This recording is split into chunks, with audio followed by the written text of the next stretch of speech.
उत्तर प्रदेश के परिषदीय प्राथमिक विद्यालयों में होने वाली प्राथमिक स्तर की शिक्षक भर्ती प्रक्रिया में शामिल होने के लिए प्रथम सीढ़ी टीचर एलिजिबिलिटी टेस्ट मानी जाती है। केंद्रीय स्तर की सेंट्रल टीचर एलिजिबिलिटी टेस्ट और राज्य स्तर की यूपी टीचर एलिजिबिलिटी टेस्ट दोनों पूरी तरीके से मान्य हैं। दोनों में से किसी के आधार पर आप शिक्षक भर्ती प्रक्रिया में शामिल हो सकते हैं, लेकिन सीटेट के आधार पर अगर आप शिक्षक भर्ती प्रक्रिया में शामिल होने जा रहे हैं तो कुछ छोटी छोटी 2-3 महत्वपूर्ण पॉइंट्स का आपको विशेष तौर पर ध्यान देना होगा, अन्यथा सीटेट पास होकर के भी आप शिक्षक भर्ती प्रक्रिया से बाहर हो सकते हैं। इस पूरी वीडियो में अंत तक जरूर बने रहिएगा अगर आप सीटेट के आधार पर शिक्षक भर्ती प्रक्रिया में शामिल होने जा रहे हैं। नमस्कार दोस्तों, मेरा नाम है नीरज और आप देख रहे हैं करियर बिट यूट्यूब चैनल। अगर आप इस चैनल पर पहली बार विजिट कर रहे हैं तो इसको सब्सक्राइब करते हुए बेल आइकन को प्रेस करना ना भूलें। इस वीडियो में मैं जो भी सूचना दूंगा उत्तर प्रदेश में पिछली 69,000 सहायक अध्यापकों की भर्ती में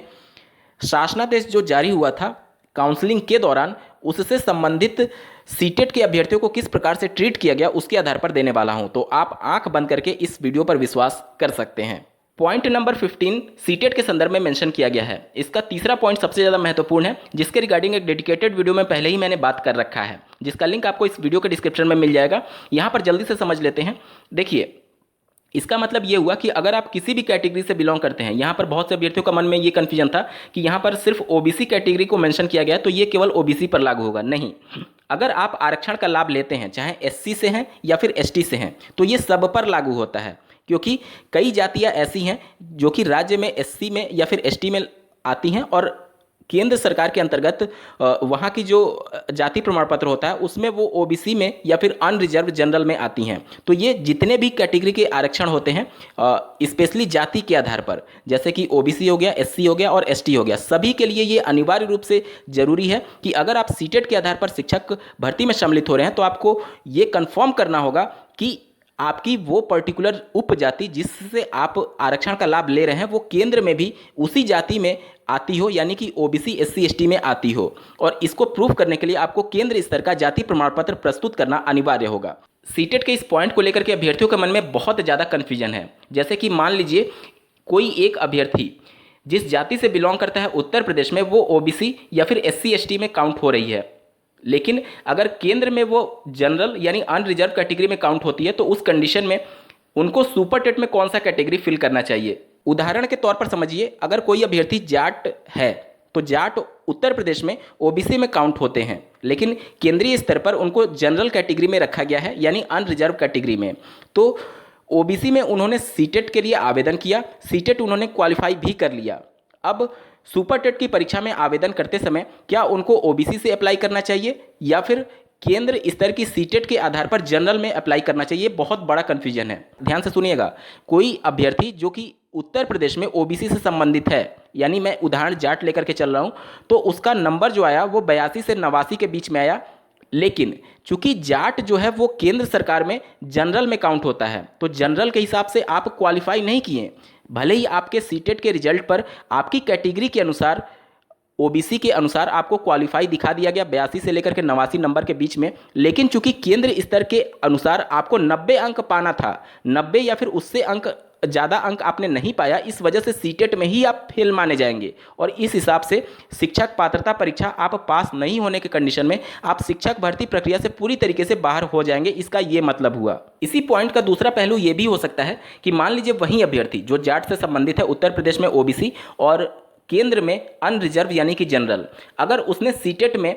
90 अंक या फिर उससे ज़्यादा अंक पा लिया, तो उस कंडीशन में केंद्र के हिसाब से जो उनका क्वालिफाइंग मार्क्स होता है सीटेट में अनरिजर्व यानी जनरल अभ्यर्थियों के लिए, क्योंकि वो चूंकि जाट में था और केंद्र में वो जनरल काउंट हो रहा है, तो उस हिसाब से कम उसको 90 अंक पाना था। अब 90 या फिर उससे ज़्यादा अंक उसने पा लिया, यानी कि वो सीटेट उसका पूरी तरीके से एलिजिबल है, वो पात्र माना जाएगा। ठीक है, और अब आप सुपर टेट में आवेदन करने जा रहे हैं तो आप ओबीसी कैटेगरी का लाभ ले सकते हैं। इस पॉइंट का मतलब सिर्फ इतना ही है कि अगर आपकी जाति केंद्र में अनरिजर्व यानी जनरल कैटेगरी में आती है तो आपको क्वालिफाइंग मार्क्स जनरल के हिसाब से क्वालिफाई करना होगा। ठीक है, तो उत्तर प्रदेश के ऐसे अभ्यर्थी जो कि राज्य में ओबीसी एससी और एसटी कैटेगरी से संबंधित हैं, लेकिन अगर उनका अंक 82 से 89 के बीच में है, मतलब कि आप अनरिजर्व का जो क्वालिफाइंग मार्क्स 90 होता है उससे नीचे हैं और केंद्र में आपकी जाति जो है वो अनरिजर्व यानी जनरल कैटेगरी में आती है, तो आप शिक्षक भर्ती प्रक्रिया से पूरी तरीके से बाहर कर दिए जाएंगे इस शासनादेश के अनुसार। यहाँ पर एक और डाउट मैं आप सभी का क्लियर जरूर करना चाहूँगा